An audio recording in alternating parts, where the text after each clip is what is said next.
Hello students, we are going to start with two column cash book.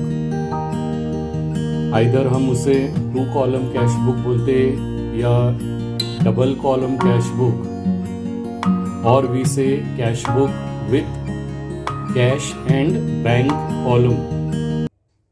So in two column cash book, as the name suggest, amount लिखने के लिए there will be two columns. एक column में हमें cash का amount record करना है and in the other column हमें बैंक का अमाउंट रिकॉर्ड करना है। So bank plays an important role in providing various services to traders, that is businessman. Bank accepts deposits from customers and allows withdrawals। ये बैंक का primary function है। Now bank avails, that is provide overdraft facility to businessman for opening a current account with the bank. Businessman जो account open करता है, that is current account, उसका details हम आगे देखने वाले। So overdraft facility means to withdraw excess money from the bank. So ये facility सिर्फ करंट अकाउंट होल्डर को मिलता है और इसलिए बिजनेसमैन करंट अकाउंट ओपन करता है। Now we have to see the format of two column cash book. Either it is called as format or specimen। Simple cash book का format हमने already देखा है, उसमें हम 10 कॉलम्स ड्रॉ करते। In two column cash book we have to prepare total 12 columns. So 6 columns हमें debit side में prepare करना है या रिसिप्ट साइड में प्रिपेयर करना है, एंड सेम 6 कॉलम्स हमें क्रेडिट साइड या पेमेंट साइड में प्रिपेयर करना है। So these are all the columns. First column में date, receipts, then R number, that is receipt number, LF, और उसके बाद 2 कॉलम है जिसमें हमें अमाउंट रिकॉर्ड करना है। That's why it is called as two column cash book. So एक कॉलम है आपका कैश का कॉलम और दूसरा है आपका bank column, and same number of columns are there on the credit side. So the first column is date, उसके बाद payments, V number is voucher number, LF, और अमाउंट का 2 कॉलम है cash and bank column. So two column cash book में हमें total 12 columns draw करना है, 6 on debit and 6 on the credit side. Now we have to see types of bank account. So there are total 4 different types of bank account. The first one is current account। So current account is basically opened by a businessman। businessman current account इसलिए open करता है because there is no restrictions on withdrawals।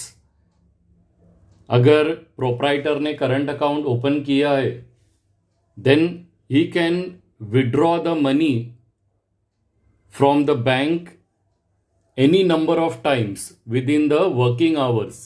तो उसके लिए कुछ limit नहीं रहता है, वो एक ही दिन में 2 बार पैसा विड्रॉ कर सकता है, और ही कैन विड्रॉ 10 टाइम्स और 20 times. Now generally in this account, current account, no interest is given to the account holder, but कुछ बैंक है they are giving very nominal rate of interest to the current account holder, that is 0.5%। Now current account businessman इसलिए open करता है because उसे एक facility तो मिलता है that there is no restrictions on withdrawals, और दूसरा रीज़न ये है that a bank gives overdraft facility, अगर करंट अकाउंट ओपन किया है तो। Overdraft means to withdraw excess money from the bank. Now जो अकाउंट बैंक अकाउंट का कॉलम 2 कॉलम कैशबुक में होता है, that column is current account column. The second type of bank account is saving account. Now नाम से ही पता चलता है that this account is opened to encourage saving among account holder. So person who is having fixed or regular income can deposit his surplus in saving account. उसने जो भी पैसा सेव किया हुआ है वो अमाउंट इस अकाउंट में वो डिपॉजिट कर सकता है, that is in saving account. Now this account helps the person to develop the habit of savings. Now in this account, saving account, there are restrictions on withdrawals. Generally in a week he can withdraw the money only twice. वो सिर्फ 2 ही बार पैसा withdraw कर सकता है। ये restrictions इसलिए है because ये अकाउंट ओपन किया है for saving purpose. Interest is given as per the prescribed rate. Generally, the rate is from 3% to 6%. और इस अकाउंट में, सेविंग अकाउंट में, overdraft facility is not available. Overdraft facility current account holder को मिलता है, इसलिए वो हमेशा करंट अकाउंट ओपन करता है। The third type of bank account is fixed deposit account. ना नाम से ही पता चलता है फिक्स्ड डिपॉजिट। एक बार इस अकाउंट में पैसा अगर डिपॉजिट किया है, then the account holder can not withdraw the amount till the expiry of the period. अगर एज्यूम करो उसने 10,000 रुपया 2 साल के लिए फिक्स्ड डिपॉजिट में रखा है, then he can withdraw the amount only after 2 years. So in this account, a fixed amount is deposited for a fixed period in order to earn higher rate of interest. इसमें जो interest दिया जाता है that is from 6% to 12%.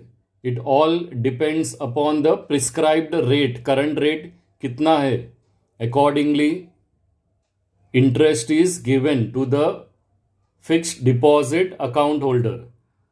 So depositor is not allowed to withdraw money till its maturity.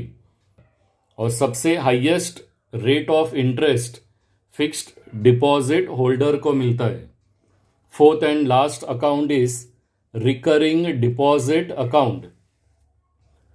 The account holder deposit fixed amount monthly up to a particular decided period. Either fixed amount monthly deposit किया जाता है और it can be deposited daily also. So अगर किसी account holder ने recurring deposit account open किया है और उसने बैंक को inform किया है that he will deposit monthly 1,000 rupees for 2 years, तो उसे मंथली उतना अमाउंट 2 साल तक डिपॉजिट करना पड़ेगा।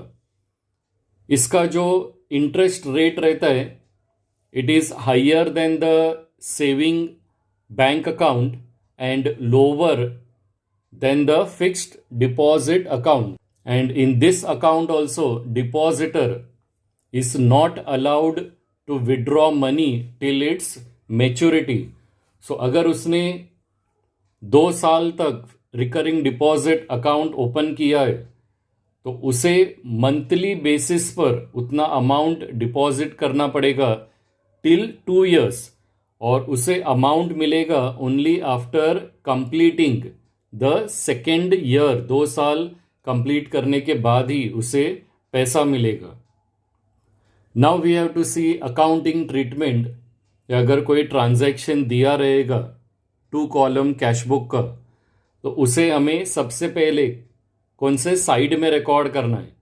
उसे हमें रिसिप्ट साइड में रिकॉर्ड करना है या पेमेंट साइड में? एंड सेकंड, उसे कौन से कॉलम में रिकॉर्ड करना है? कैश कॉलम में रिकॉर्ड करना है या बैंक कॉलम में रिकॉर्ड करना है? So first, always opening balance दिया रहेगा कैश और बैंक का। कैश एंड बैंक का ओपनिंग बैलेंस आपको रिसिप्ट साइड में रिकॉर्ड करना है।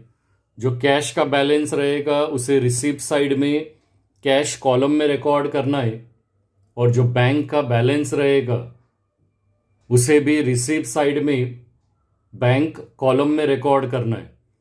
बट अगर प्रॉब्लम में बैंक ओवरड्राफ्ट दिया रहेगा तो उसे रिकॉर्ड करना पड़ेगा on the payment side. So whenever opening balance of cash and bank is given, ये दोनों भी बैलेंस हमें रिसिप्ट साइड में रिकॉर्ड करना है।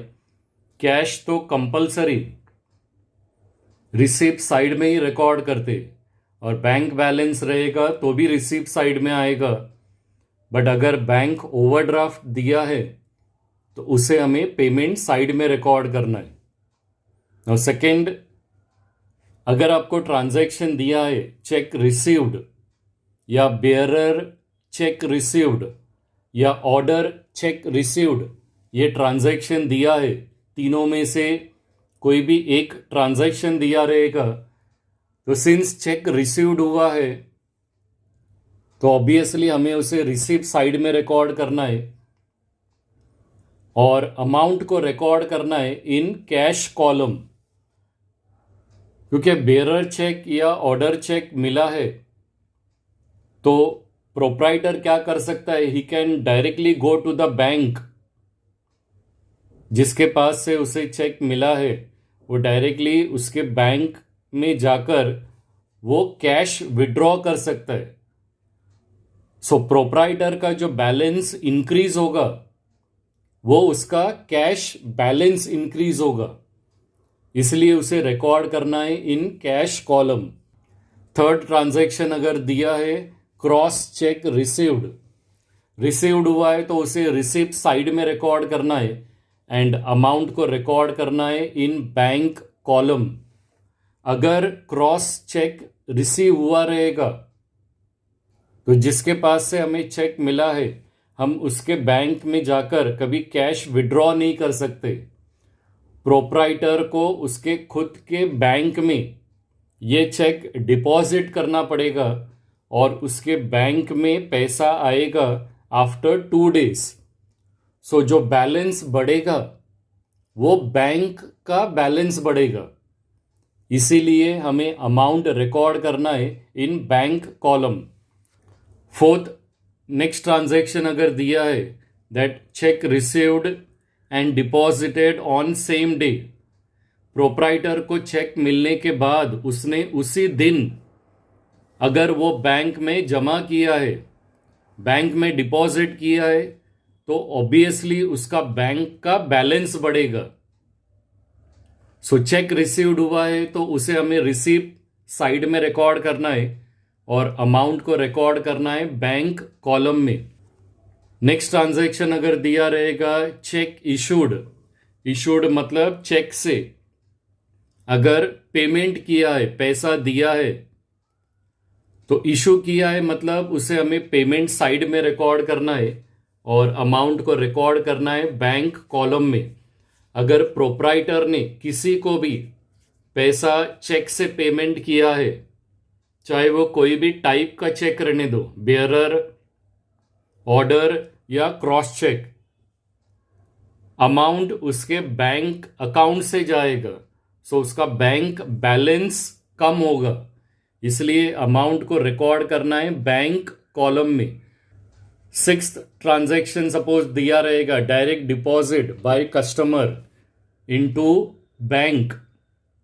अभी प्रोप्राइटर को जो पैसा मिलने वाला था उसने प्रोप्राइटर को कैश देने के बजाय उसने डायरेक्टली वो अमाउंट प्रोप्राइटर के बैंक में डिपॉजिट किया है, प्रोप्राइटर के बैंक में डिपॉजिट किया है, इट मीन्स प्रोप्राइटर को पैसा रिसीव्ड हुआ है, सो उसे रिकॉर्ड करना है रिसिप्ट साइड और अमाउंट को रिकॉर्ड करना है बैंक कॉलम में, बिकॉज प्रोप्राइटर का बैंक बैलेंस इंक्रीज हो जाएगा, इसलिए अमाउंट को बैंक कॉलम में रिकॉर्ड करना है। अगर ट्रांजैक्शन दिया है डिविडेंड और interest on investment collected by bank on behalf of trader, trader means proprietor, अगर प्रोप्राइटर ने बैंक को इंस्ट्रक्शन दिया हुआ है कि उसका अगर डिविडेंड या इंटरेस्ट कुछ रिसीव होता है तो वो डायरेक्टली उसके अकाउंट में डिपॉजिट होना चाहिए, तो ये सेम टाइप का ट्रांजैक्शन है। सो अगर बैंक ने डिविडेंड या इंटरेस्ट ऑन इन्वेस्टमेंट कलेक्ट किया है on behalf of proprietor, collect किया है मतलब उसे हमें रिसिप्ट साइड में रिकॉर्ड करना है, क्योंकि प्रोप्राइटर को पैसा मिलेगा एंड सिंस ये अमाउंट बैंक ने कलेक्ट किया है तो प्रोप्राइटर का बैंक का बैलेंस इंक्रीज हो जाएगा, तो अमाउंट हमें रिकॉर्ड करना है इन बैंक कॉलम। और एक ट्रांजैक्शन अगर दिया है that payment made by bank, payment bank ने अगर पैसा पे किया है under the standing instruction given by trader that is by proprietor, अगर प्रोप्राइटर ने इन्फॉर्म करके रखा है दैट उसका इलेक्ट्रिसिटी बिल या उसका रेंट डायरेक्टली पे करना है, सो बैंक क्या करेगा on behalf of proprietor, bank directly पैसा पे करेगा। सो सिंस बैंक पैसा पे करती है तो इसे हमें रिकॉर्ड करना है ऑन द पेमेंट साइड, और पैसा बैंक ने पे किया है तो प्रोप्राइटर का बैंक बैलेंस रेड्यूस हो जाएगा, तो हमें अमाउंट रिकॉर्ड करना है in bank column. The next one is contra entries. Now generally जो ट्रांजैक्शन रहता है उसे हमें आइदर रिसिप्ट साइड में रिकॉर्ड करते या उसे हम पेमेंट साइड में रिकॉर्ड करते, but contra entries are those entries which appears on both side of the cash book.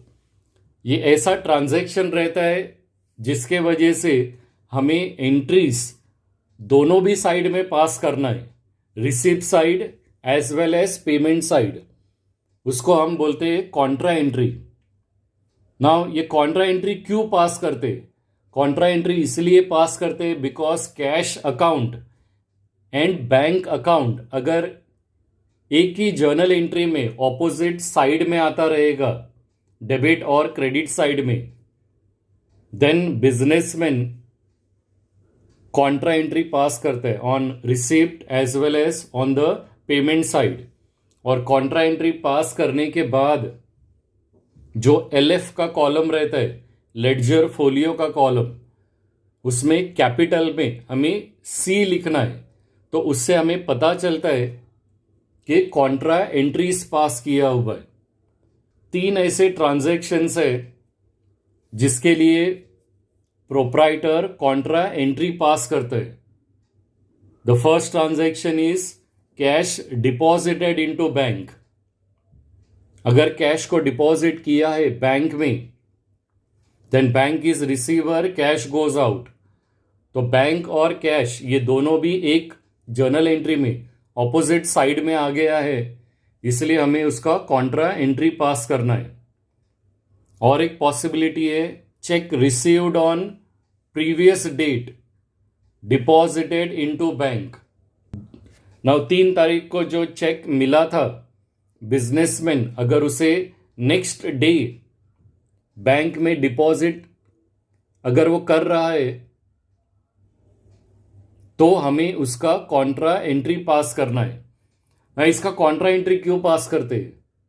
Because जो चेक रिसीव्ड हुआ था उसको 3 तारीख में, तो चेक रिसीव्ड हुआ है तो हमने उसको रिसीप्ट साइड में लिखा है कैश कॉलम में। तो हमने ये एज्यूम किया था कि चेक रिसीव्ड नहीं हुआ है, कैश रिसीव्ड हुआ है, तो इसलिए हमने उसको कैश कॉलम में लिखा था।